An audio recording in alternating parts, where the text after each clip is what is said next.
मदनी सुल्तान रहमत आलमियान महबूब रहमान अज़्ज़ा व जल्ल व सल्लल्लाहु तआला अलैहि वसल्लम का फरमान रहमत निशान है।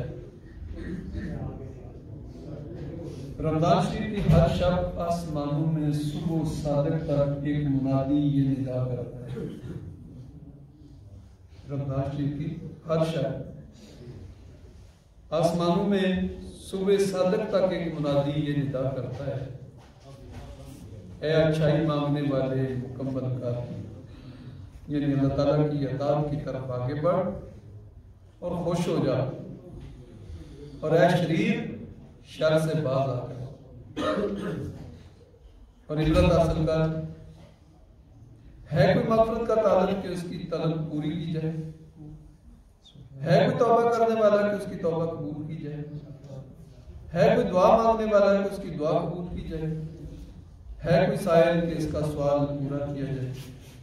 अल्लाह ताला रमज़ान मुबारक की हर शब में इफ्तार के वक्त 60,000 गुनाहगारों को दोज़ख से आज़ाद करवा देता है। सुभान अल्लाह, सुभान। काश हम भी उनमें आ जाए। और ईद के दिन सारे महीने के बराबर गुनाहगारों की बख्शिश की जाती है। सुभान अल्लाह। अब हम गौर करें, हमारे इन गलियों में क्या मामूलात हैं,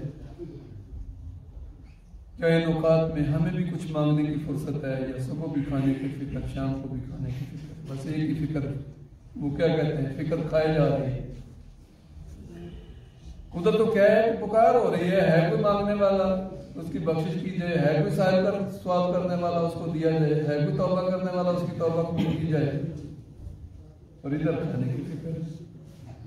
गौर करनी चाहिए, टाइम तो गुजरता जा रहा है। फिर ईद के दिन सारे महीने के बराबर गुनाहगारों की बख्शिश की जाती है। जितने सारे महीने में हुई उतनी उससे एक दिन में होगी। उस दिन हमारा मामूल क्या होता है, ईद की नमाज पढ़ने के बाद ज़ोहर की नमाज पढ़ने की फुर्सत नहीं होती है, तौफीक नहीं होती। ये बातें थोड़ी कड़वी होती हैं, लेकिन ये है जरूरी कि ईद की नमाज को 2000 बंदा पढ़े, लेकिन उस दिन फजर पे 4 हो। भाई ईद किसी और खुदा का हुक्म है, फजर किसी और खुदा का हुक्म है, 2 खुदा है ना, उस दिन हमारा एक खुदा है और उसी का हुक्म है। रमजान का रोजा तो रखें, ये किसका हुक्म है, खुदा का, ठीक है। और नमाज किसका हुक्म है, ये उसका नहीं है। नमाज रमजान से ज्यादा तकीद कुरान पढ़े तो उसमें नमाज की है, लेकिन उधर हम नहीं जाते। ये अपने आप को थोड़ा सा बदलने की, अपने इस्लाम की तरफ आने की जरूरत है।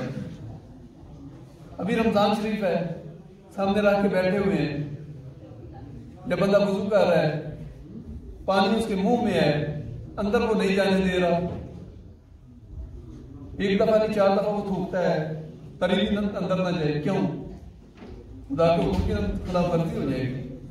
हालांकि किसी को क्या पता उसने पानी पिया है, लेकिन उसको पता है कि खुदा के हुक्म की खिलाफवर्जी हो जाएगी।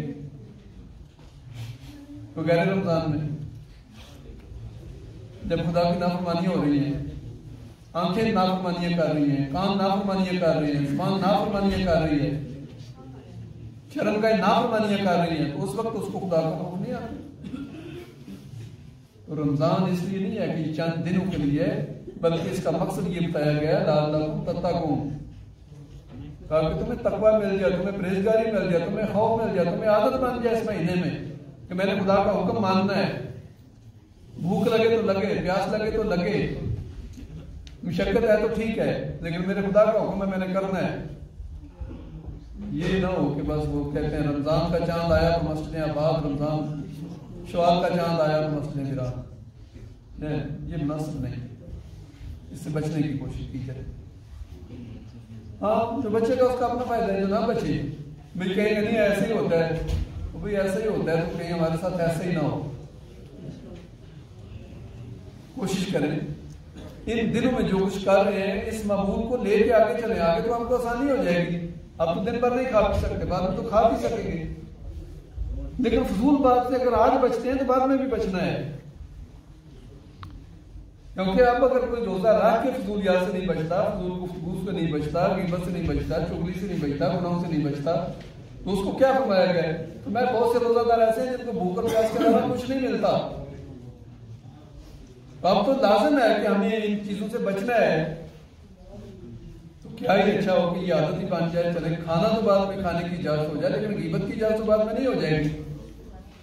रमजान गुजर गया तो गुनाहों की आदत हो जाएगी, इजाजत हो जाएगी, नहीं ऐसा तो नहीं होगा। वो चीजें तो हमेशा के लिए हराम है, उन हराम चीजों से बचना है। अल्लाह ताला बचने की तौफीक अता फरमाए। God help those who help themselves. खुदा उनकी मदद करता है जो अपनी मदद आप करते हैं। अपने अंदर एक हिम्मत पैदा करें और अपनी जिंदगी का एक मकसद लें, जो मकसद कुरान ने भी बयान किया, अल्लाज़ी खलक़ल मौत वल हयात लियब्लुवकुम अय्युकुम अहसनु अमला। उसने जिंदगी और मौत को सिर्फ इसलिए पैदा किया ताकि तुम्हारी आजमाइश हो जाए, तुम में से काम किसके अच्छे हैं। तो अपनी जिंदगी का एक मकसद बनाएं। मौत उसकी जिसका ज़माना करे अफसोस, मरना आते हैं सभी मरने के लिए, पैदा ही मरने के लिए हुआ है, लेकिन मौत तो उसकी है जिसके जाने के बाद कोई कहेगा अच्छा था।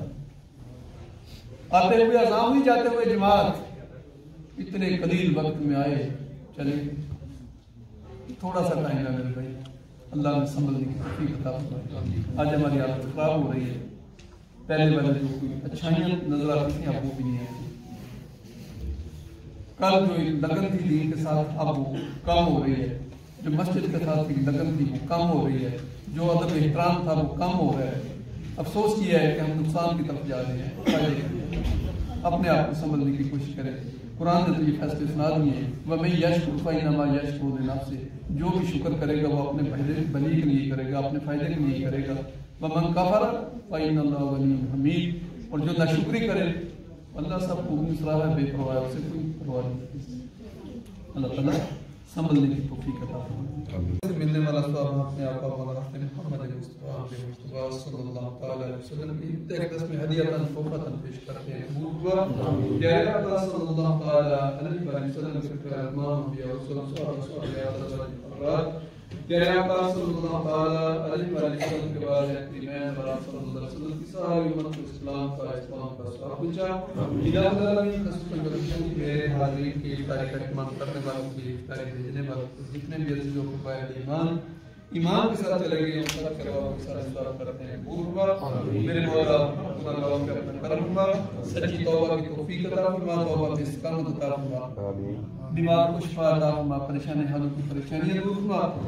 कहते रहते हैं दुआ के वास्ते बंदे तेरे यार, कर दे पूरी आरज़ू हर बेकसो मजबूर की।